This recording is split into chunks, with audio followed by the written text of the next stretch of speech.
이 시간 하나님께서 우리에게 주신 말씀은 구약성경 226쪽 민수기 18장 말씀입니다. 민수기 18장 말씀 우리 함께 드라마 바이블로 읽도록 하겠습니다. 제 18장. 여호와께서 아론에게 이르시되 너와 내 아들들과 내 조상의 가문은 성소에 대한 죄를 함께 담당할 것이요 너와 내 아들들은 너의 제사장 직분에 대한 죄를 함께 담당할 것이니라. 너는 내 형제 레위 지파 곧 내 조상의 지파를 데려다가 너와 함께 있게 하여 너와 내 아들들이 증거의 장막 앞에 있을 때 그들이 너를 돕게 하라. 레위는 내 직무와 장막의 모든 직무를 지키려니와 성소의 기구와 제단에는 가까이 하지 못하리니 두렵건대 그들과 너희가 죽을까 하노라. 레위는 너와 합동하여 장막의 모든 일과 회막의 직무를 다할 것이요 다른 사람은 너희에게 가까이 하지 못할 것이니라. 이와 같이 너희는 성소의 직무와 제단의 직무를 다하라. 그리하면 여호와의 진노가 다시는 이스라엘 자손에게 미치지 아니하니라. 보라, 내가 이스라엘 자손 중에서 너희의 형제 레위인을 택하여 내게 돌리고 너희에게 선물을 주어 회막의 일을 하게 하였나니 너와 내 아들들은 제단과 휘장 안의 모든 일에 대하여 제사장의 직분을 지켜 섬기라. 내가 제사장의 직분을 너희에게 선물로 주었은즉 거기 가까이 하는 외인은 죽임을 당할지니라. 여호와께서 또 아론에게 이르시되 보라, 내가 네 거점을 곧 이스라엘 자손이 거룩하게 한 모든 헌물을 네가 주관하게 하고 네가 기름 부음을 받았으므로 말미암아 그것을 너와 내 아들들에게 영구한 몫의 음식으로 주노라. 지성물 중에 불사르지 아니한 것은 네 것이라. 그들이 내게 드리는 모든 헌물의 모든 소제와 속제제와 속건제물은 다 지극히 거룩한즉 너와 네 아들들에게 돌리리니 지극히 거룩하게 여김으로 먹으라. 이는 내게 성물인즉 남자들이 다 먹을지니라. 내게 돌릴 것은 이것이니 곧 이스라엘 자손이 드리는 거제물과 모든 요제물이라. 내가 그것을 너와 네 자녀에게 영구한 몫의 음식으로 주었은즉 네 집에 정결한 자마다 먹을 것이니라. 그들이 여호와께 드리는 첫 소산 곧 제일 좋은 기름과 제일 좋은 포도주와 곡식을 네게 주었은즉 그들이 여호와께 드리는 그 땅에 처음 익은 모든 열매는 네 것이니 내 집에서 정결한 자마다 먹을 것이라. 이스라엘 중에서 특별히 드린 모든 것은 네 것이 되리라. 여호와께 드리는 모든 생물에 처음 나는 것은 사람이나 짐승이나 다 내 것이로되 처음 태어난 사람은 반드시 대속할 것이요 처음 태어난 부정한 짐승도 대속할 것이며 그 사람을 대속할 때에는 난 지 한 달 이후에 내가 정한 대로 성소의 세겔을 따라 은 5세겔로 대속하라. 한 세겔은 20게라인이라. 오직 처음 태어난 소나 처음 태어난 양이나 처음 태어난 염소는 대속하지 말지니 그것들은 거룩한즉 그 피는 제단에 뿌리고 그 기름은 불살라 여호와께 향기로운 화제로 드릴 것이며 그 고기는 내게 돌릴지니 흔든 가슴과 오른쪽 넓적다리 같이 내게 돌릴 것이다. 이스라엘 자손이 여호와께 거제로 드리는 모든 성물은 내가 영구한 몫의 음식으로 너와 네 자녀에게 주노니 이는 여호와 앞에 너와 네 후손에게 영원한 소금 언약이니라. 여호와께서 또 아론에게 이르시되 너는 이스라엘 자손의 땅에 기업도 없겠고 그들 중에 아무 분깃도 없을 것이라. 내가 이스라엘 자손 중에 내 분깃이요 내 기업이니라. 내가 이스라엘의 11조를 레위 자손에게 기업으로 다 주어서 그들이 하는 일 곧 회막에서 하는 일을 감나니 이후로는 이스라엘 자손이 회막에 가까이 하지 말 것이라. 죄값으로 죽을까 하노라. 그러나 레위인은 회막에서 봉사하며 자기들의 죄를 담당할 것이요 이스라엘 자손 중에는 기업이 없을 것이니 이는 너희 대대의 영원한 율례라. 이스라엘 자손이 여호와께 거제로 드리는 11조를 레위인에게 기업으로 주었으므로 내가 그들에 대하여 말하기를 이스라엘 자손 중에 기업이 없을 것이라 하였노라. 여호와께서 모세에게 말씀하여 이르시되 너는 레위인에게 말하여 그에게 이르라. 내가 이스라엘 자손에게 받아 너희에게 기업으로 준 11조를 너희가 그들에게서 받을 때에 그 11조의 11조를 거제로 여호와께 드릴 것이라. 내가 너희의 거제물을 타작마당에서 드리는 곡물과 포도즙 틀에서 드리는 즙같이 여기리니 너희는 이스라엘 자손에게서 받는 모든 것의 11조 중에서 여호와께 거제로 드리고 여호와께 드린 그 거제물은 제사장 아론에게로 돌리되 너희가 받은 모든 헌물 중에서 너희는 그 아름다운 것 곧 거룩하게 한 부분을 가져다가 여호와께 거제로 드릴지니라. 이러므로 너는 그들에게 이르라. 너희가 그 중에서 아름다운 것을 가져다가 드리고 남은 것은 너희 레위인에게는 타작마당의 소출과 포도즙 틀의 소출같이 되리니 너희와 너희의 권속이 어디서든지 이것을 먹을 수 있음은 이는 회막에서 일한 너희의 보수임이니라. 너희가 그중 아름다운 것을 받들어 드린즉 이로 말미암아 죄를 담당하지 아니할 것이라. 너희는 이스라엘 자손의 성물을 더럽히지 말라. 그리하여야 죽지 아니하리라. 아멘. 성경은 예수님께서 이 땅에 오셔서 한 일에 대해서 이렇게 증언하고 있죠. 내가 율법이나 선지자를 폐하러 온 건 줄로 생각하지 말라. 폐하러 온 것이 아니요 완전하게 하려 함이라. 예수님께서 이 땅에 오셔서 한 일은 건물로 말하면 다 부수고 새로 짓는 일이 아니라 오래된 건물을 새롭게 리모델링 하는 일을 하셨다는 겁니다. 이처럼 예수님은 구약 시대에 있었던 모든 교훈들과 또 제도를 없애지 않으셨습니다. 오히려 그것을 더 나은 것으로 새롭게 재해석해서 이스라엘 백성들, 하나님의 자녀들에게 말씀해 주셨죠. 이른바 리모델링 하신 겁니다. 우리는 오늘 본문도 같은 맥락에서 살펴볼 수 있어야 합니다.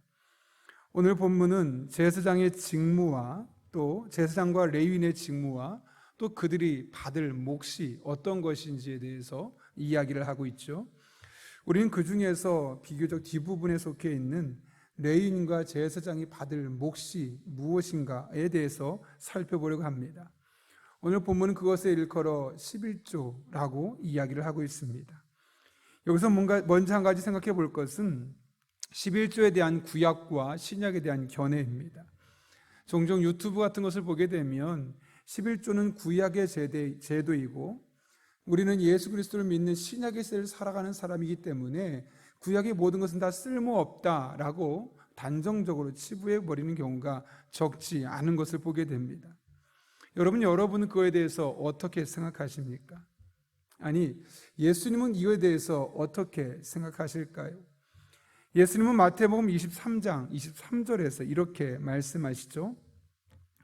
화 있을진저 외식하는 서기관들과 바리새인들이여 너희가 박하와 회향과 근체 11조는 드리되 율법에 더 중한 바 정의와 긍휼과 믿음은 버렸도다. 그러나 이것도 행하고 저것도 버리지 말아야 할지니라. 이게 무슨 말일까요? 11조는 잘 드리는데 정의와 긍휼과 믿음, 어쩌면 이것도 마땅히 지켜야 될 것들인데 이것은 지키지 않고 오로지 종교적인 의무인 11조만 열심히 드리고 있었다는 것이죠. 그런데 이거에 대해서 주님께서 뭐라고 말씀합니까? 그 과거에 드렸던 박하와 회향과 근체 11조 그거 드리지 마. 너희는 율법을 따라서 정의와 긍휼과 믿음을 지키는 것이 훨씬 더 중요해 라고 말하지 않았습니다. 둘 다 본문의 말 그대로 하면 이것도 행하고 저것도 버리지 말라. 쉽게 말하면 둘 다 필요하고 둘 다 지키라는 것입니다.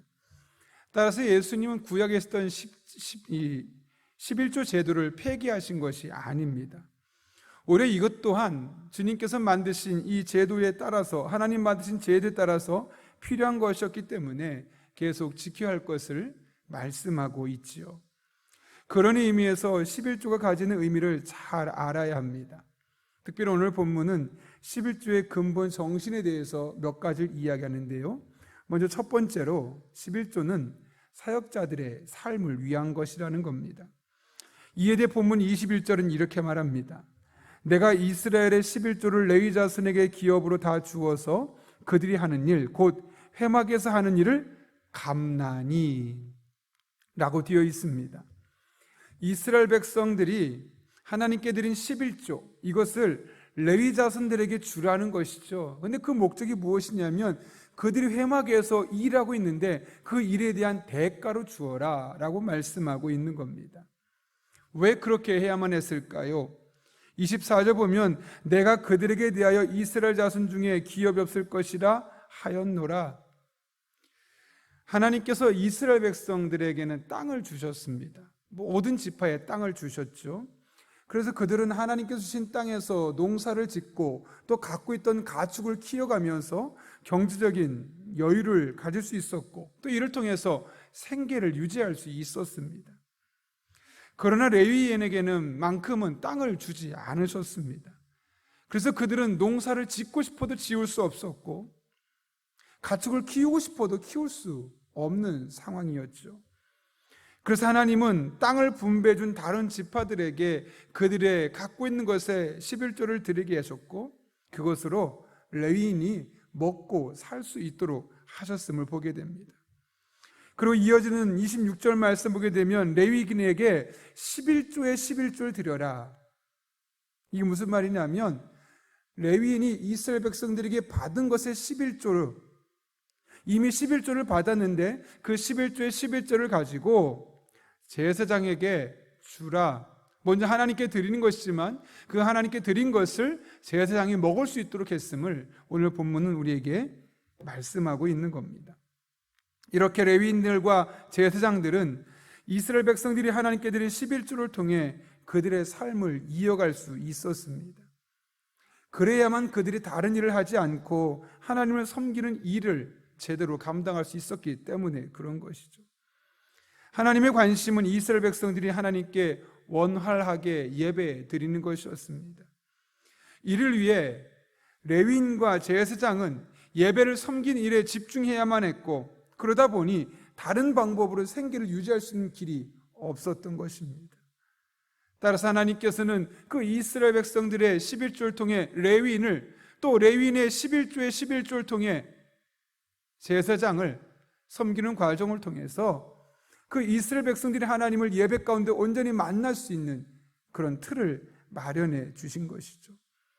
그런 의미에서 우리가 11조를 드리는 과정은 하나님께서 우리의 예배를 얼마나 기뻐하시고 또 우리 예배를 얼마나 기다리는지를 알게 하실 뿐만 아니라 그 예배제에 대해 존속과 그 예배가 온전히 드려지기 위하여 그 예배를 섬기고 예배를 섬긴 일이 생업이 되어져 있는 레위인과 제사장들을 섬기는 그런 삶의 요소임을 우리가 분명히 기억할 수 있어야 하는 것이죠.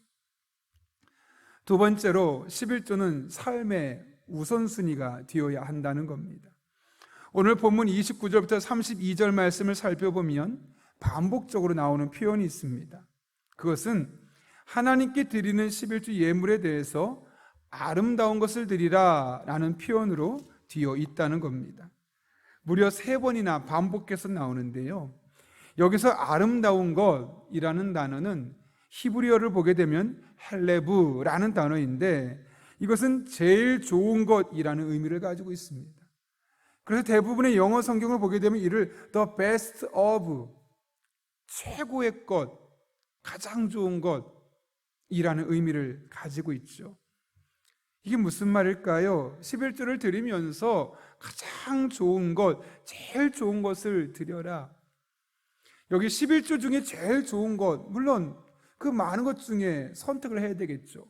오늘날 같은 경우는 물질로, 돈으로 드렸었겠지만 저도 구약시대는 화폐제도가 발달하기 전이었기 때문에 보통 그들의 농산물로 드린 경우가 대부분이었습니다. 그 중에 가장 좋은 것을 드리는 것, 충분히 이해가 됩니다. 그러나 여기서 가장 좋은 것을 드리라는 말은 가지고 있는 것 중에 좋은 것, 이것을 넘어서서 하나님이 우선순위가 되어야 한다는 겁니다. 많은 것들을 우리가 가지고 있고 많은 것에 내가 가진 걸 쓸 수 있지만 하나님이 그 중에 가장 먼저 드려줄 수 있는 존재가 될 수 있어야 한다는 것이죠. 따라서 11조는 단순히 우리가 하나님께 얼마를 드렸다를 넘어서 내가 그 드리는 과정을 통해 하나님이 내 인생에 가장 중요한 분이냐 아니면 두 번째, 세 번째로 전락되어 있는 분야를 보여줄 수 있는 가장 중요한 척도이기도 한 겁니다. 종종 이런 질문을 받았던 때가 있습니다. 목사님, 제가 경제적으로 너무나 어려워서 여유가 없어서 11조를 드리기 힘들어요. 어떻게 해야 되나요? 라고 묻습니다. 저는 그분의 그렇게 말을 하기까지 얼마나 힘들었으면, 얼마나 고민했으면 저렇게 하실까라는 생각이 들고 참 많이 마음이 아픕니다. 그러면서도 오늘 본문을 보면 또 안타까움 또한 느낄 수밖에 없습니다. 오늘 본문에서는 뭐라고 말합니까? 하나님께 드리는 것이 또 하나님이 삶의 가장 우선순위가 되어야 한다는 것이죠. 내가 쓸 거, 필요한 거 다 쓰고 나서 하나님께 나중에 드리는 것이 아니라 먼저 하나님께 드리고 나서 그 뒤에 쓰는 것이 맞다라는 겁니다. 예수님께서는 마태복음 6장에서 이렇게 말씀하셨습니다. 내 보물이 있는 그곳에는 내 마음도 있느니라. 내가 가지고 있는 것을 쓰는 방향을 보게 되면 내 마음이 거기에 얼마나 가 있는지 알지 않겠습니까? 예전에 제가 한 TV 프로그램 그 다큐멘터리 같은 것을 보다가 깜짝 놀란 적이 있는데 한 남자분이 취미가 계속 바뀐다는 겁니다. 그래서 그 아내가 그것을 가지고 나서 이제 자신의 고통을 토로하는 프로그램이었는데 이런 내용을 하는 겁니다. 남편이 낚시로 취미가 바뀌게 되면 낚시 도구만 1,000만 원이 넘게 산다는 겁니다. 그거 끝까지 가면 상관없는데 그렇게 지내다가 또 다른 것에 흥미가 생겼습니다. 등산이 되면 등산을 위해서도 몇백만 원, 거의 1,000만 원 이상. 왜냐하면 자켓 하나가 뭐 3, 40만 원 한다고 그래요. 등산복도 막 2, 30만 원짜리, 등산화도 2, 30만 원짜리 있다고 그래요. 그렇게 한 번만 딱 입으면 그것만 해도 100만 원이 넘는 겁니다. 그러니까 그 사람의 마음은 어디가 있느냐? 자기의 취미 생활에 가 있기 때문에 거기에 거의 모든 이런 돈들이 들어가게 되어 있는 거죠. 그런데 그 남편이 어느 날 취미를 자전거로 바꾼 겁니다. 자전거만 1,000만 원짜리 사고 그 위에 제반상 들어가는 몇백만 원짜리 들어가기 시작했다는 거죠. 그 사람의 가장 관심이 어디 있는지를 볼 수 있습니다. 어떻게 알 수 있을까요? 그 사람의 돈이 투입되는 곳, 그 사람의 보물, 그 사람의 물질이 가 있는 곳에 그 사람의 마음이 있는 것 아니겠습니까? 그 사람의 관심은 자신의 취미 생활이고 다른 말로 하면 자신을 즐겁게 하는 것에 온통 마음이 쏠려 있음을 우리가 볼 수 있는 것이죠. 물질이 투입되고 쓰여지는 것을 보면 평상시에 그 사람이 무엇을 가장 중요하게 생각하는지를 알 수 있다는 것이죠. 하나님께서 우리에게 11조를 드리라고 하는 것은 내가 너한테 얼마를 받고 싶어, 내가 이만큼 부족해, 이래서 하나님께서 원하시는 것이 아닙니다. 네 마음의 방향을 나에게서 다른 데로 돌리지 마. 그 11조를 들을 때마다 네 마음이 나에게 늘 향했으면 좋겠어. 적어도 한 달에 한 번만큼은 그래, 나의 인생의 중심은 하나님께 있고 내 모든 삶의 뿌리는 하나님께 있으라는 이 사실을 이 11조를 통해 발견하게 되는 것이죠. 그런데 이 당시만 해도 오늘날처럼 한 달에 한 번 11조를 드리는 것이 아니었습니다. 농산물 같은 경우는 몇 달에 한 번씩 날 수도 있고, 때로는 가축 같은 경우는 더 짧은 기간에 날 수도 있고, 다양한 일들에 의해서 또 상업적인 일에 종사하는 사람은 하루 만에, 이틀 만에 11조가 생기는 경우도 있었습니다. 하나님께서 원하시는 것은 나한테 얼마를 달라는 것이 아니라 네 마음을 달라는 겁니다. 내가 너의 인생 가운데 우선순위에 자리 잡고 싶다는 겁니다. 나는 너를 늘 사랑하고 너와 늘 교제하고 싶고 너와 끈끈한 믿음의 관계를 맺고 싶다는 것이죠. 여러분, 그 하나님의 마음이 보이십니까? 여러분, 종종 부모님들이 연락 좀 해라 라고 말할 때가 있습니다. 그게 무슨 말일까요? 너 연락하고 오랜만에 올 때 선물 좀 사와, 그런 말이 아니죠. 우리 자녀를 향한 그 부모님의 마음을 우리가 알 수 있지 않습니까? 한 번 더 얼굴 보고 싶고 한 번 더 대화 나누고 싶고, 그게 부모의 마음인 것처럼 하나님 아버지의 마음도 다른 데 있지 않습니다. 우리의 마음이 하나님이 나의 인생 가운데 우선순위가 되고 늘 그분을 바라보고 늘 그분과 소통하며 늘 그분의 도우심을 삶으로 경험하는 일상의 삶을 살아가는 것. 11조에는 이와 같은 영적인 신학적인 의미가 담겨 있는 겁니다. 우리가 하나님 앞에 단순히 물질만 드리는 것이 아니라 이와 같은 하나님 아버지의 마음을 알아서 우리의 삶의 중심이, 초점이 늘 하나님께로 향하고 그렇게 하나님만 바라보고 하나님만 의지할 때 여러분 한 분 한 분의 삶에 영적인 회복이 일어나고 하나님과 더욱더 가까워지고 그 가운데 여러분의 삶의 소원이 하나님께 아뢰어지고 우리의 삶에 깊이 간섭하시고 섬세하게 은혜 베푸시는 이 하나님의 놀라운 능력이 여러분 한 분 한 분의 삶에 경험될 수 있기를 예수님의 이름으로 축원합니다. 우리 함께 기도하겠습니다. 거룩하신 아버지 하나님, 오늘 말씀을 통하여 레위인과 제사장들이 받을 몫인 11조의 영적인 의미를 함께 돌아볼 수 있도록 인도하시는 애 진심으로 감사를 드립니다. 우리 성도들이 하나님 앞에 예물을 드릴 때마다 하나님 아버지가 우리의 삶의 우선순위가 되게 도와주시고 늘 그렇게 그분을 붙들고 그분을 바라보고 그분을 의지하며 믿음으로 살아갈 수 있는 하나님의 사람들 되게 하여 주옵소서. 이 새벽에도 하나님만 바라보니 우리들의 삶 가운데 섬세하게 역사하여 주옵소서. 예수님의 이름으로 기도하옵나이다. 아멘.